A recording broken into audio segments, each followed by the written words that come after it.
Smoky pokey, happy dokey, lemon chokey. Today is my favorite day of the year. It's March 4th, which is very special because it's like the calendar is telling you to go forward, to march forward, to keep on keeping on, right?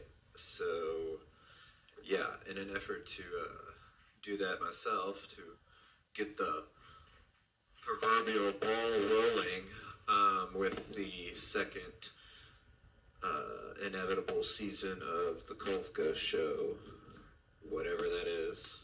But anyway, for now, to get the ball rolling, let's look at this interview that's just been sitting on my phone, and I'm like, wow, I just want to delete everything from my phone. So let's go see that interview with Nick Canterucci from I think the end of the summer. Yeah, it was nice. He's a funny guy. So yeah, let's watch that.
Happy Friday, my friend.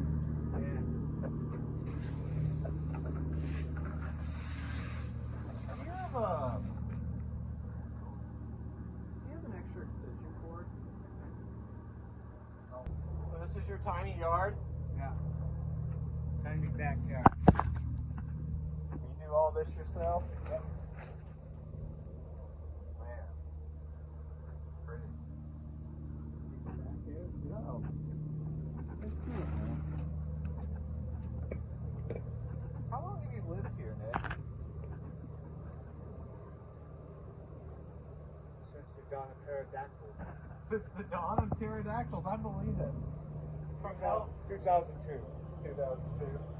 Part of that, I rented for like 20 years. From here? No. Oh, okay. Hey, is that yours? Yeah, this is all mine. I like this piece here. Whoa. With the collage elements is really nice. Yeah, man. I love that one. I can hook up. Would you rather do it out here than in the porch? Yeah. Okay. Well then, let's put 2 chairs here. Okay. And I'll bring my extension cord. So, I don't know if I've asked you this before, but you don't drink, do you? Like, Not anymore. not anymore. You kind of have a face that screams like former alcoholic. No. Never alcoholic. Nah. I quit drinking because I put too much weight on. Yeah. And when I quit drinking, I dropped 55 pounds. Yeah, that's what I'm thinking about. And then I ride my bike every day. I see the green line. Give me some power, buddy, and then we'll be off to the ring. After I quit drinking,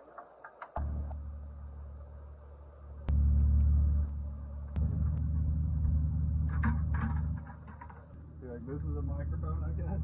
I mean, in a VHS player. Alright. See what this looks like.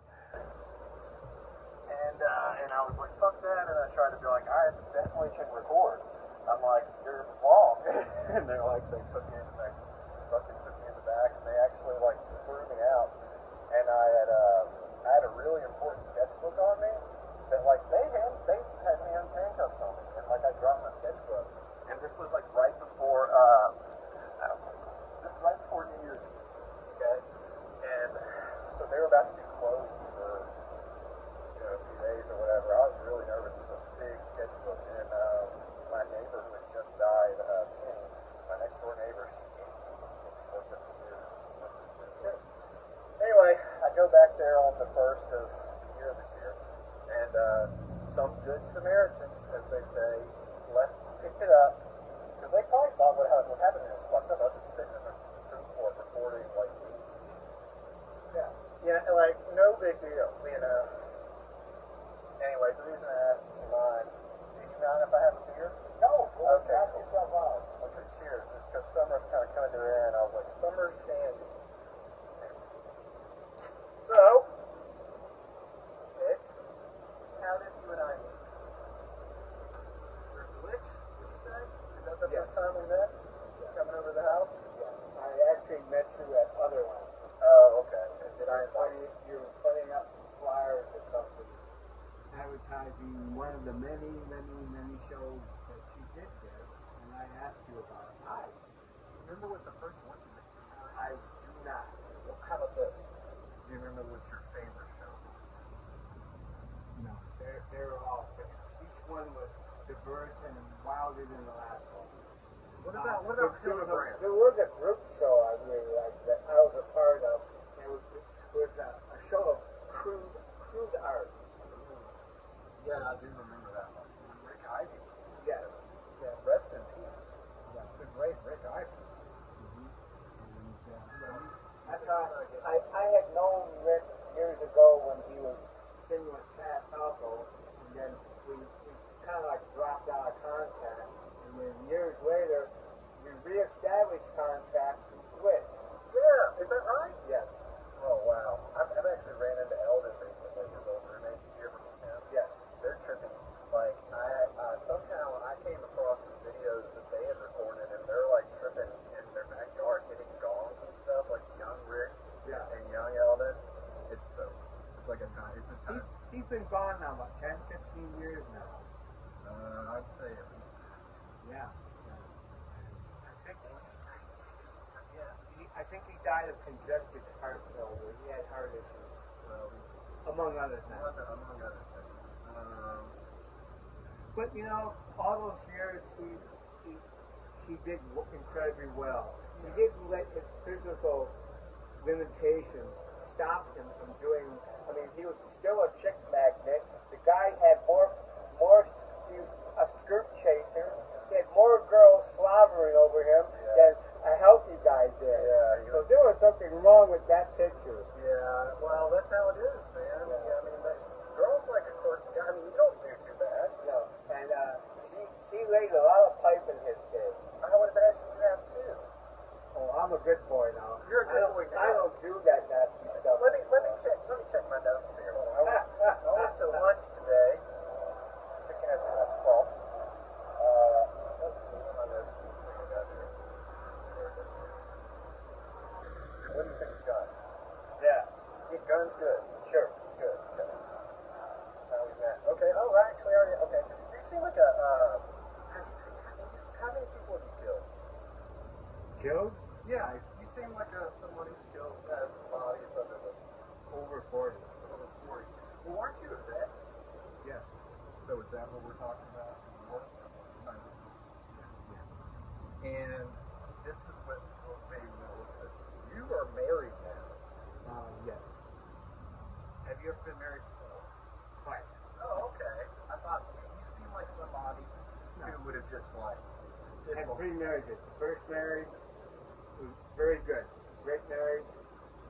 The only reason it ended because my wife still is my friend to this day. Decided I want to go in a little bit different direction, and I want to explore the other side. Meaning that I want to try women. Oh! So I said, go ahead, knock yourself Knock out. yourself out. So, but why did that have? Did y'all have to split from that? Well, I asked her, you want to get married? She said, I'm kind of like. I don't think. Yeah, So I said, fine, okay. Yeah. Not an issue. I'm ready to move on. She stayed in California. I got out of town, which worked out because I never liked California.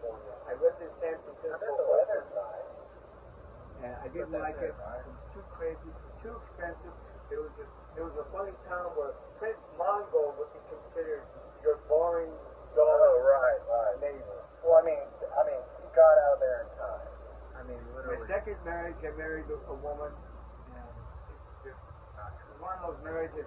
20 minutes into it, I thought, this is a mistake. But I said, I'll try to tough it out and make it work. Well, we separated after a couple months, and then we didn't get divorced for 2 years. And then we got a divorce. So after that, Is that in Memphis? yes. And then she ended up moving to, I believe she's in Kentucky now. And I see her on Facebook all the time. And she's a flaming left-wing woke radical. So, yeah, I guess. Maybe not. There's some good ones. And then my present wife, well, we dated for a long, off and on for a long time. I lived here, and she lived at 7 houses down.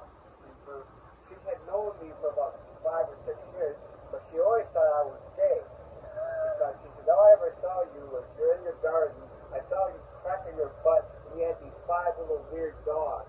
So I thought you were a Peter Puffer. I go, no. But she started talking to me, and once she started talking, she realized that, wait a minute, You seem like the least gay. there's something a little bit different going on here. Let me check my notes. A perverted old man. That's all I'm saying. So we started dating. We Straight. dated for a couple of years, and then one day she goes, how do you think about getting married? And I go, married? No. Why buy the cow when the milk is free? I'm getting all the freebies. Right. I said, I'm not interested in that. Then she went, oh, boo, oh, boo. That did. And then finally, after about a day of her whining, I said, you really want to get married? She went, yes. I said, okay, fine, we'll get married. And we got married in my front yard, right? Oh, wow. And I got married by a Navy chaplain. And then we had our honeymoon. We had the reception in the yard. Had people come over, dressed casual, t-shirts. I'd catch anybody with a shirt and a tie. They're fucking out of here, you know.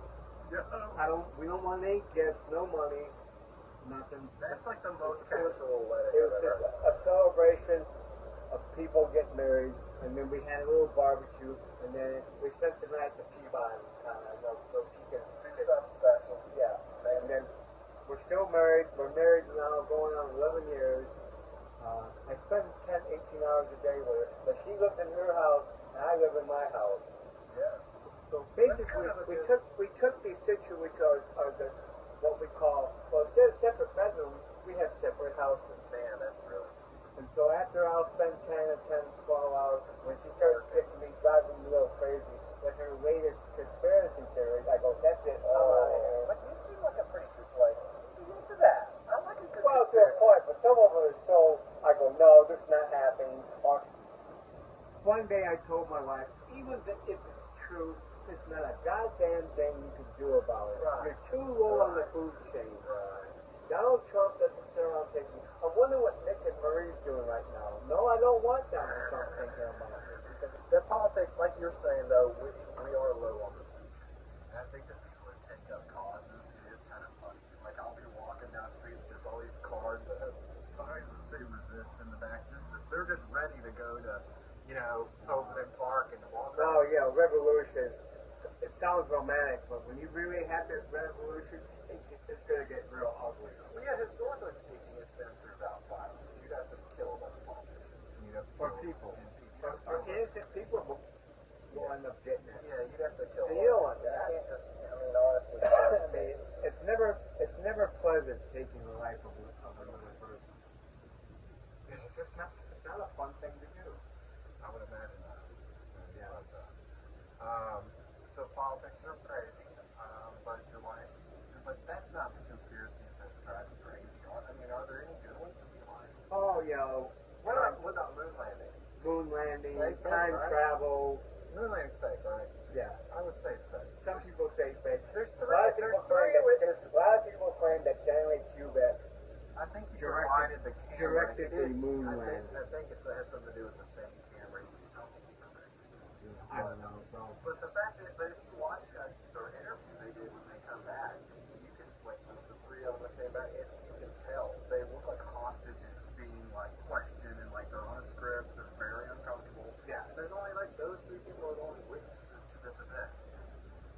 like, and it's the most important thing in human history. So and that one's a good one. Well, no, there was an O.J. Simpson movie a zillion years ago about a fake landing to Mars. Oh. You know, and of course, They were trying to get to Mars. they revolted, tried to tell the truth. Systematically, they got assassinated one by one. You know. So, art. Back to art. Okay. Art. We need to start making artwork. So you're not from a artist. No.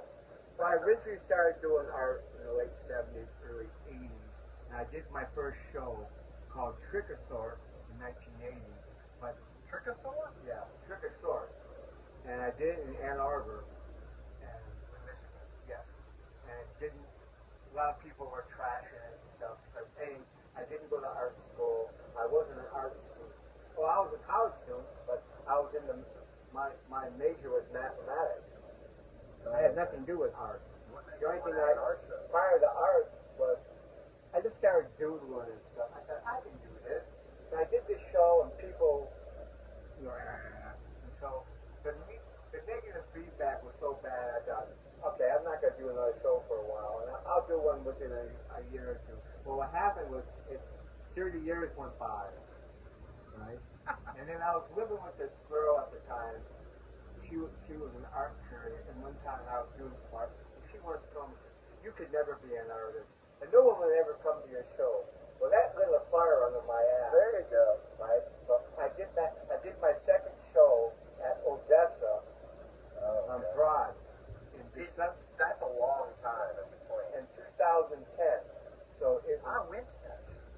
yes. I went to that show. Bellatrix. Because I had a show at Odessa with Allie Eastberg, like right before that. Yeah. And then you were like one of the next two shows, so I actually remember. And Ashley Bailey. Ashley Bailey would go on and create it and said, I showed her some stuff one time. Yeah. And she goes, okay. And about a week later, she called me up. I want your show. I want you to do a show. Yeah. Okay, great. Because I had gone to other galleries around, and none of them said, no way, man. No, I'm not putting this stuff up. You know, Oh man, bunch of haters. Yep. I think one of them, Miley. Greeley Meyer. Yeah. He Too said, good. this stuff looks like it's done by a retard or something. I go, what, your art? And of course he didn't like that. Oh man. And, Well, he's kind of. remember the gallery on Broad 2 down the street? What's his name? Yeah, Material. That was my first solo show. That guy, Material. he would not give me a show for the light of day. Oh, He would not give me a show. Yeah. And I asked, could I have a show here? Could I have a show? And he just went, no. You can never have a show here. He didn't You're not he told me flat out, you're not an artist. Well, I go, some of the greatest artists of the 20th century didn't go to any art school or anything, right? That is like blowing my mind. That Yeah. Hamill said that. So- Sucks. And then he had a pretty successful run. He did like a ton of shows. And right after he did his last show, remember that little booklet he did? He did a little booklet from Material that listed all the different shows. It was like over 100 shows. Yeah. And I remember you had a show there. Yeah, it's called Turn On Delight. And I remember being real envious. Saying, you get a show, but I don't. There's something wrong with this picture. I sold a show over 100 paintings. I sold 80 paintings in one night. Yeah. There was a good show. It was a great feeling, wasn't it? Yeah, that was my first solo show, and I really, but Hamlet, and I was at the College of Art, but Hamlet. Yeah, Hamlet Dobbins. Now I remember Dobbins. But the reason he's able to do that though and have that many shows is because he's such a good artist. I mean, his paintings are really strong. Yeah. To me, And he makes money. he does okay. I mean, I hope he still makes money. I would imagine he is. I'm Because sure he's a David Lusk guy. He's a Lusk guy. One of my shows follows David Lusk. I do shows now at the Medicine Factory. Yeah, how does that work? Because you've done a few there. Like, I've done 3. My 4th show is coming up in November. yeah. So you said something to me last time we talked. You said that you're done after you have 1 or 2 more. Yeah, I'm done, but we'll see. Yeah, because I feel like I remember what I said to you. It's never really over, baby. Yeah, but you're right. It's never really. I keep telling myself this will be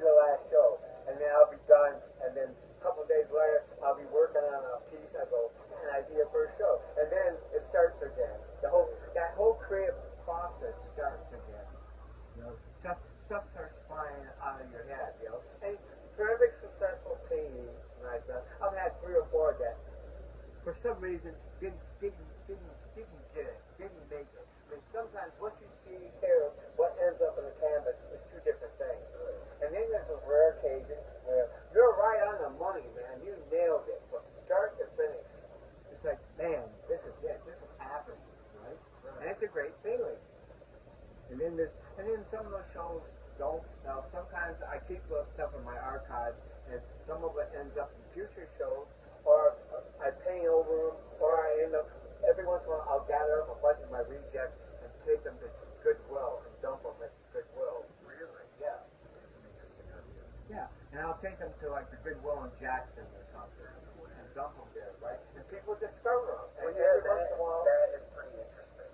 And you know what it reminds me of is that other part of your artwork that I would suggest, just for the curatorial, because I had my curatorial run, is to focus on having a mail art show at some point. yeah, I did a mail shop. I did Of your correspondences and Yeah. your stuff too. back in, I think 2000, I think it was either 2015 or 2015, I did a mail art show at Crosstown. At Crosstown Arts. Yeah. Was it the 430 space? Yes, the 430 I like that space because they let you just rent it. and And there's no elitism, right? yeah, I like $75 to rent No, it. it was cheap. Yeah. And I put up 900 postcards I've done over the past 10 years. Yeah. And I did the show. I documented it and stuff. And What year was that? What year was that? Do you remember? 2014 or 2015. Oh, okay. Huh. And Surprised I didn't- I documented it. So it came out real well. And I had 900 postcards. And there was, in fact, there's an article. If you Google my name, Nick Canterucci artist, that particular exhibit and an article that someone wrote for like the Daily Memphis popped up. Oh, good. And it tells you all about that mail art show. Great. Isn't that good? So That someone wrote about it. Isn't that great? and That someone writes about it. I had 10 shows at 430. And of course I was real You had 10 shows there? Yeah, over the course. I had 10 shows, and I still would have been doing shows, but 430 shut down because Crosstown sold the building. It was curated by Courtney and Stacey Wright. Stacey Wright was brother. Well, Stacy and I used to do catering for the Brooks. Yes. She actually owns the biggest painting I've ever made.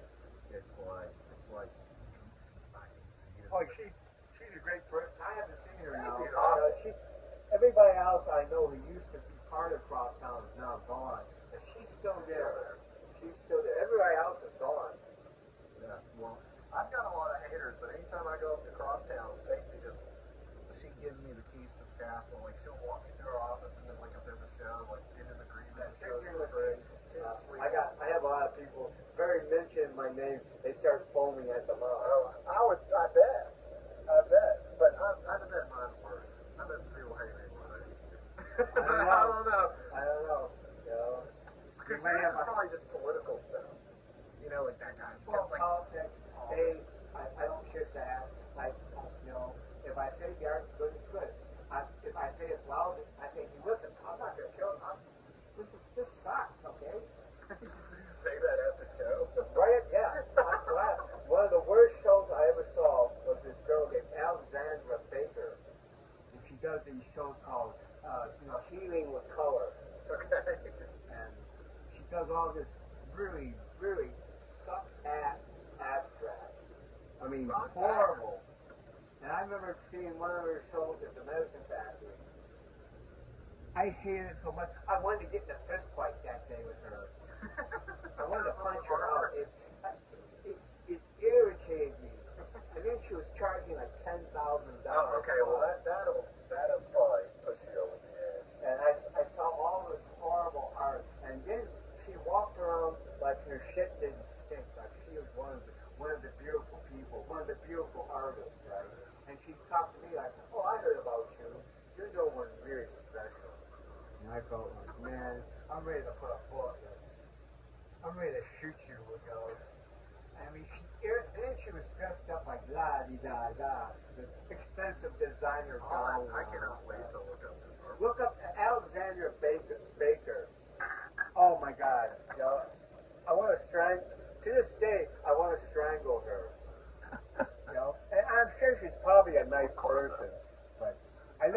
I never got that close to. I mean, my wife goes, "That's the first time in all my years I know you that you wanted to punch an artist out." I said she irritated me to no end, and they're so arrogant. Oh yes, yes, yes.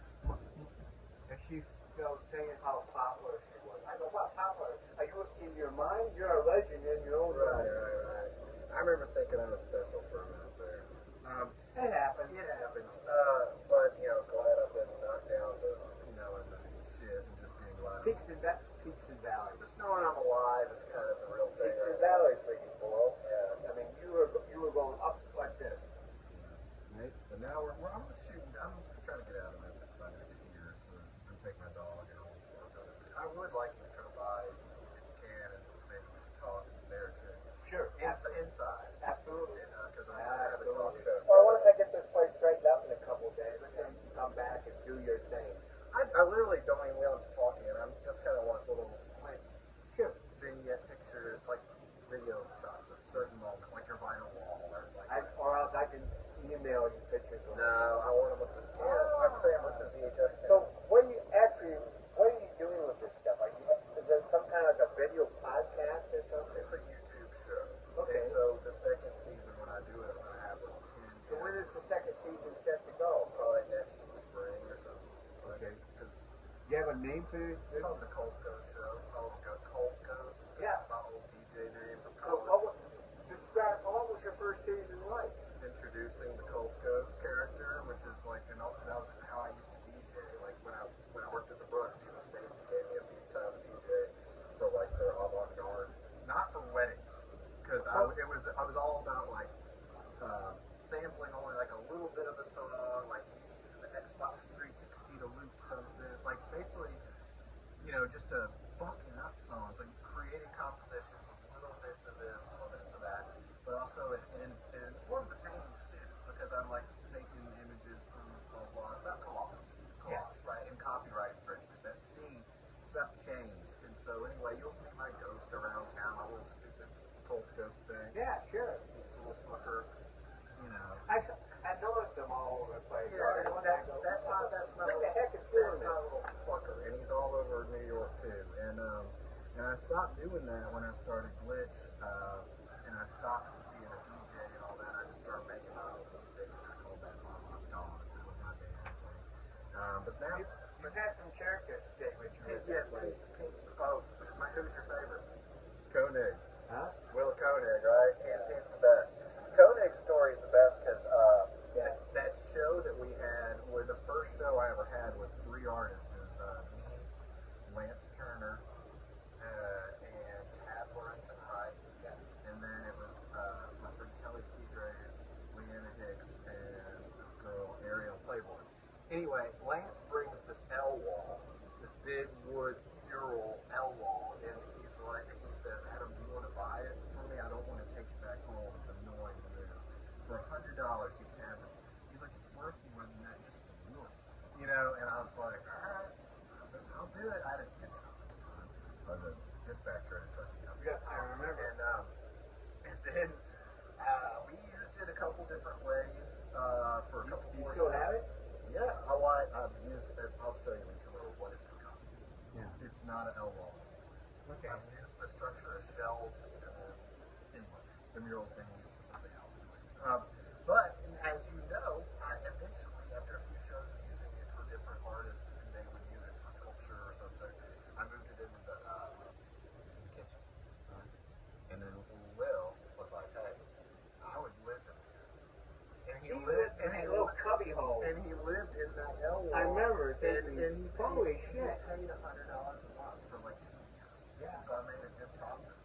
Sure. Yeah. I remember I came over one time, we were talking, and he stepped into my office, and it was like little cubby hole. I go, holy Jesus, you need a shoehorn to get into this damn place. I know. But to be honest, dude, he got pussy in there. Oh, I'm sure he did. And I'd be going in the middle of the night going to get a milk or get a drink. I hear him talking to his girlfriend. It's crazy. Yeah. There's also another part about that would be called performance art. That whole house is performance art. But the funniest part about each of those shows were we would have some pretty serious installation people. Like was Tyler Hildebrand's show. Yes. The Anchor Bob, where it's all blue cardboard paper. Yes. And then the stage and the guy in the jacket off. And some awesome paintings, too. But every time someone had a big installation to do, because Will had a certain issue, he would always solicit work. You know, Jill Listenoy had a show, and he put all the foil up for it. And for Tyler, he put all the cardboard up for it. Sure. He was always trying to get work from these artists if he could. Sure. Yeah, he's a hustler. He is a hustler. Now he's working at a water treatment place for the last 2 years. Is he still in Tennessee? Yeah, he's back in his dad's, but it's his house now. It's Bartlett. You know, he used to ride his bike to those shows. Well, after he moved out and I was still having shows, he would ride his bike from Bartlett to my house. Now that's a good friend. Yeah. Let's just be honest. Regardless how crazy that motherfucker is, that's a good friend. Oh yeah, he's crazy in a bed bug, but in a good way. Yeah, I've had my crazy moments too, so I get it. But yeah, I actually was looking at the showing somebody that show the other day at a coffee shop because they didn't have Facebook or I can remember in the old days where other ones was quite the hotbed for a bunch of us artists to come up here. Yeah, now I'm banned there. You know that? No, I did not know. Why are you banned there? Earlier this year, I've been going there probably 16, 17 years. Yeah, me too. And I remember originally was in the Gilmore. She started other ones, coffee shop / bedding company in the Gilmore. oh, okay. On McLean, and then That's before my time. yeah, and then in the late '80s or early '90s, she rented this old furniture building where she is now, and then she moved there. And over the years, you watch the parking lot change, stuff being planted. She always Karen is a strength for her. Yeah, she's catering to her employees instead of her customers in this situation. And I don't care anymore. Well, what happened? Did you piss off an I employee? pissed off an employee on accident. I mean, I spilled my free drink. I didn't break anything, and I was like, here's early, and I went up there. And there's this one employee who I just didn't want to ask. He's so fucking annoying, and I call him Hufflepuff because he's always acting like just freaking out, stressing out over coffee, and I'm like, dude, chill out. Anyway, and just bitching at you when you're just trying to get your thing. And anyway, so I asked the other person. I say, hey, this is the first drink I've spilled in 15 years. I know it's a free one. Can I get another one, please? And they looked at me and I'm like, I don't know about it. I was like, dude, don't even fucking worry about it. Jeez. And I left a little note y'all suck. And they're like, no. The other guy comes up, the one I didn't want to ask him is, hey, you just made them really uncomfortable. And I was like, I was just asking for my drink. And he's like, well, it's because they're not the barista right now, but I am. And I was like, okay, well, I didn't want to ask you because you always are fucking annoyed and you stress me out. And I just didn't want to bother you. And I was like, this isn't a big deal, whatever. But also, it's kind of, can you stop talking shit about me every time I walk away? Because I hear them talk about me every time I walk away from the counter. And it's just annoying. It's like one of these Marxist kids who probably paintball my house earlier this year when I started bringing Twitch back. I got my haters fucking paintball in my house, breaking shit, spray painting my sidewalk. So that's why I'm not doing it anymore. Definitely gotta get the fuck out of here because it's just hard to navigate this city and do what I want to do. Yeah, well. But it's happening for a reason. I'm trying to at least live that. So you got banned for that? Well, no, I texted Karen and I said, hey, this is fucking weird, dude. I don't really want to be having these conversations with Justin. And he chewed me out in front of a bunch of customers, and I was like, it was really embarrassing, but this is what I did. This is what got me. I was like, look, man, I'm sure you're a good person. Get the fuck out of my face. Get the fuck out of my face. So he said to Karen he was scared of me, and that's why. Because she said he fears me. And I was like, dude, they know where I live. They make my shit. What are you talking about? Just because I gave them the dog stare, that energy, kind of just because I did that. So now you're a celebrity.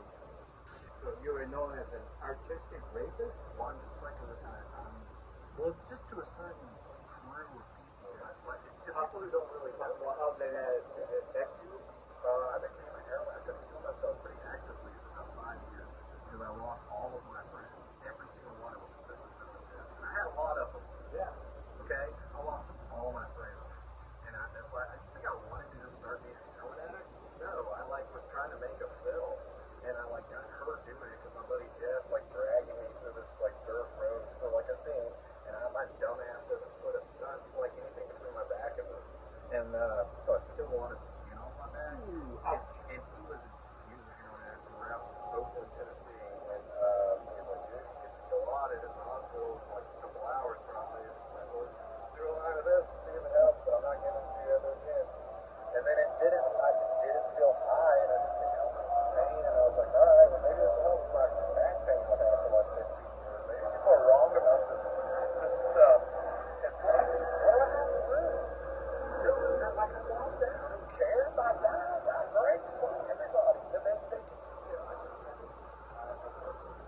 went to the methadone clinic.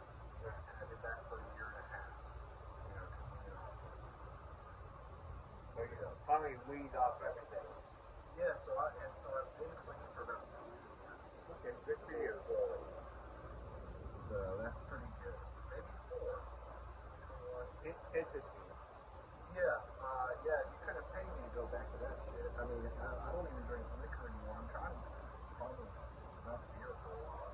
It's just, I'm not liking it. What's doing my gut. No, you're packing on some pounds, baby. I mean, not too much, but it's enough. But it's a lifestyle thing too, you know. It's like I always have to have some vice, you know. And I'm already like a weed smoker, so I don't really need to. But Your wife should be ours. I know it should. I know it should. Or music. But it's all the same. I mean, I'm working on a film, and the music is related to it. The paintings that I've been working on the film too are related to the film. I know eventually you restarted Glitch for a while. That's what I was saying. Is I brought it back in 2023 because it marked like a year and a half. I was like clean for like a year and a half, and it was the 10-year anniversary. So I was like, let's see how it goes. And I started having shows mostly more black ones, and like the cities. I just didn't want to fuck with the white liberals and Midtown because I'm not going to be treated. And I had all these people that reached out to me. What was the reaction? The reaction was that people, like, literally, it was just as bad, but it was horrible. Every flyer I put up, people would write shit on it, and like they even printed out stickers. Like someone took the time to print out stickers to save one of them. But I have to keep my eyes open because they were everywhere in town. It said that on them. And then every time I put up a flyer, they'd be on the fucking flyer or they're on walls just randomly. Someone did this? Yes. Wow, that's pretty wild. There was hundreds of them, and I had to find them all. You know, it was a nightmare. And I wouldn't even hook it up with anybody. I'm just trying to do art. I mean, I never did that, by the way. I dates in the States. Good. We all have. But, I mean, and I was promiscuous, and I will agree that there were times I was like, I don't want to wear a condom, but never, I mean, most of the time, they'd be like, yeah, condom's fine. So, but then later, it becomes this thing where they say, I repeatedly asked you to wear a condom, and you made me feel uncomfortable, and I just did it, and I regretted it. And I'm like, well, you came to all the shows afterwards, we're friends from here. They're like, what are you talking about? No, it suited the narrative in 2016 during the Me Too movement when Trump was elected the first time, and everyone hated white men, and I was the scapegoat in Memphis. Every city and every town in America had someone called out on it. So I'm just saying, everyone that had a big guy. Hey, what's your name? You must be Nick's wife. Did he tell you I was coming over today? Nick! Well, no. I'm busted. You're the worst. I told him I wanted to come over and interview him about his artwork. Oh, okay. I used to run an art gallery called Glitch, and Yes, I know. we met there, and I don't know, I just wanted to come over to his house. He says it's too messy inside, so we're just sitting out here. Well, And it's a nice place to and I've sit. got this VHS camera, and I'm gonna get some shots before the sun goes away of some pretty stuff out here, and kind of put it together and put a little episode out when I have a handful of them for a little show I can do it on. For YouTube. On the YouTube, just as it's just a thing Fun. I get to it. try to do because So you're down here spying on me. Well, yeah, and too, I have to keep it out. you should, yeah. Clarence came by, and he brought me a piece of art. Who?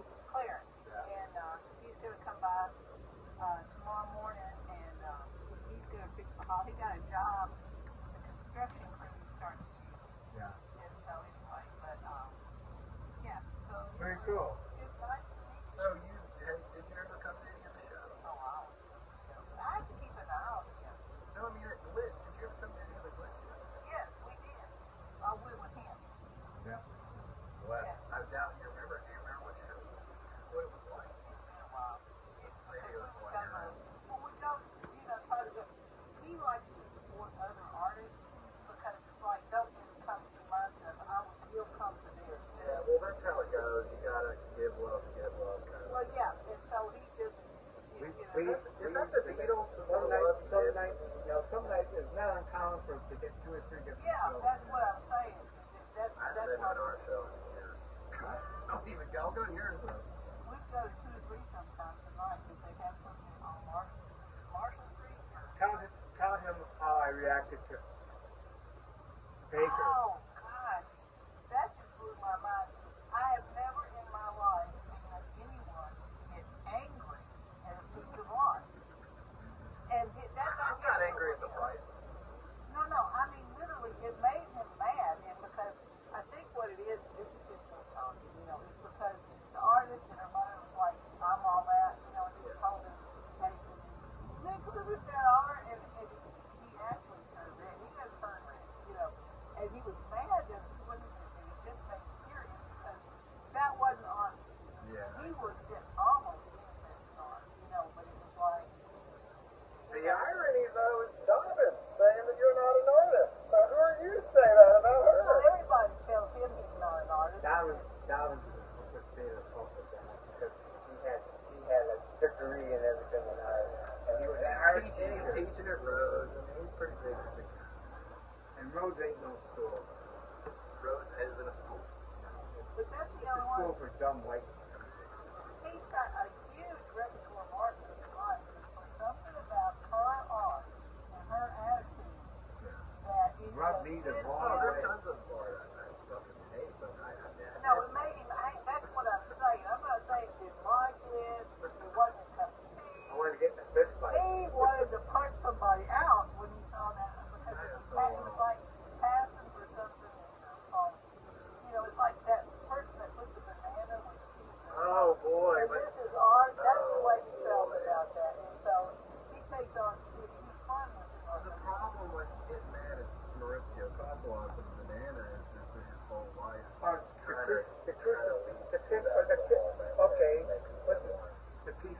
the crucifixion, a jar full of urine. Yeah, that shit he can deal with all that stuff. But boy, you give him Baker, boy, he starts smoking in his ears. I love it. I cannot wait to look up that show. Oh, it's hysterical.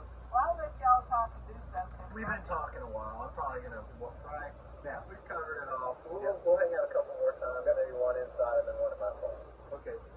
We've been talking for. Oh no, I just came to tell you about. I'm gonna walk with this thing around and get some shots for it with some light of some funny stuff like this turtle. Oh, it's Kind of all over the like place. I saw a piece I really liked over there. So I'm done with you. Good. Thanks for talking with me, brother. I was gonna ask you a little bit about FedEx. Now let me do something. FedEx is or fed up. I'll see you in a couple hours. Because I didn't know It's good to meet you, guys. You too. I guess we haven't met before, but it's been a long time. It's been 25 years with FedEx. 25 years. What did you do there? I was a mathematician. Richard was a handler, then became a team leader, and then I ended up being a ramp agent. Supervising the loading of the aircraft on the flight line, getting the aircraft loaded, getting the aircraft rotated around for launch. Do you miss it? No. I miss some of the people I work with. I don't miss the job anymore. I worked nights all those years. I know. 10 o'clock at night till 6 in the morning. That's what I remember. Vampire And, shit. and I love that shit. Because all the big bosses who would normally be on day shift, all the big guys stayed home with that. So we were left to do what we needed to do without being, Turn this on me Mickey for a Mouse. Just for a sec. So, well, good. I hope you got some quality stuff for your podcast. It's definitely not a podcast. But a video show. It's like it's just like little short interviews. It's almost like I kind of want it to be like Pee-wee's Playhouse meets artist interviews. Like Okay. So the goal, Our punk version of Art 21. right, well, glitch version of it. So like imagine Which version of Art 21, Right. which is a show I used to watch. because the set is kind of in the glitch space, and so it could be like I go in through a door and I come out of that garage. So there's a sci-fi element there too, like a little like time travel